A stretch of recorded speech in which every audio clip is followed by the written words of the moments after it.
बच्चों को और गार्जियन को कुछ सहूलियात फराहम करती है। एक तरफ हमारा मदरसा भी है जहाँ पे हम हर मुमकिन कोशिश करते हैं कि समाज से कुछ रकम इकट्ठा करके हम बच्चों को जितनी हद तक हो सके हम उन्हें सहूलत फराहम करते हैं।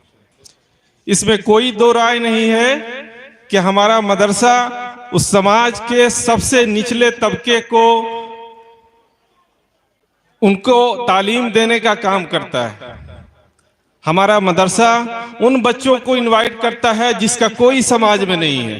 आप जाएं सरकारी स्कूलों में, वहां भी मैक्सिमम बच्चे वैसे हैं जिनका नाम तो सरकारी स्कूल में है लेकिन वो दिन भर ट्यूशन करते हैं। प्राइवेट स्कूल का देखें तो 1500 से 2000 एक बहुत मामूली स्कूल चार्ज करता है, जिसमें ट्रांसपोर्टेशन है, एजुकेशन फी है, बहुत सारी चीजें। हमारे समाज में मुस्लिम समाज के ऐसे बच्चे जो कहीं नहीं जा पाते हैं वो मदरसे में पहुंचते हैं। जो यतीम हैं, जो बच्चे के घर पे एक तरह से कह लें कोई कमाने वाला नहीं है, सिर्फ एक माँ है, 2-3 भाई बहन है, उस तरह के बच्चे ज्यादातर हमारे इस मदरसे में आते हैं।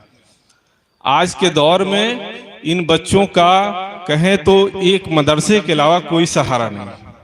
हम लोग आम तौर से बहुत जज्बाती होकर बात करते हैं अपनी तकरीरों में और अपने जलसों में, अपने मिलादों में, लेकिन फिरोज आलम साहब जो अपने उन ख्यालात का इजहार कर रहे थे कि मदरसे के तालीम को जब हम बहुत ही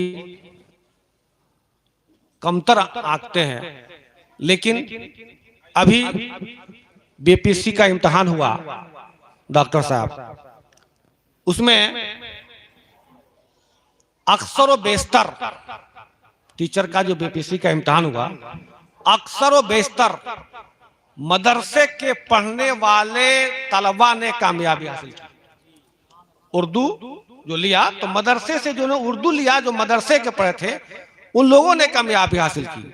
और मैंने अखबार में देखा कि अल्जामतुल अशरफिया मिसबाही तालिब इल्म कम से कम 26-27 बिहार में ऐसे थे जिन्होंने बीपीएससी के इम्तहान दे करके और आज हाई स्कूल और मिडिल स्कूल में टीचर बने हुए हैं। इसलिए मेरे बुजुर्ग दोस्तों, इन्होंने जो कहा कि एक दूसरे को समझना होगा और इस तालीम जो हम तालीम देते हैं, जो मदारिस तालीम देते हैं, वो तालीम भी किसी से कम नहीं है।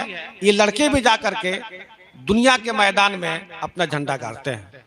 डॉक्टर साहब का ये कहना था और इसी के तहत तालीम नौबालिगान के जरिया बिहार सरकार और मौलाना आज़ाद यूनिवर्सिटी ये सब मिल करके ये प्रोग्राम चला रहे हैं ताकि हमारे कौम के नौनिहाल आगे बढ़ सकें।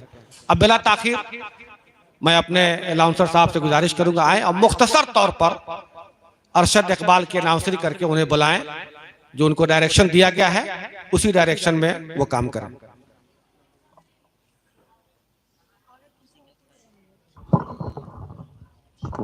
माशाअल्लाह, एक सुबह लिया, एक शाम लिया, काम बन गया।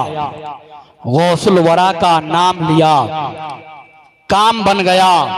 जलसे को कामयाब बनाने की फिक्र थी, अहमद रजा का नाम लिया, काम बन गया। इतने ठंडे सुनेंगे आप, यहीं से तो आपको बेदार हो जाना चाहिए था। मैं फिर पढ़ रहा हूं कि एक सुबह लिया, एक शाम लिया, काम बन गया। गौसुल वरा का नाम लिया, काम बन गया। जलसे को कामयाब बनाने की फिक्र थी, अहमद रजा का नाम लिया, काम बन गया।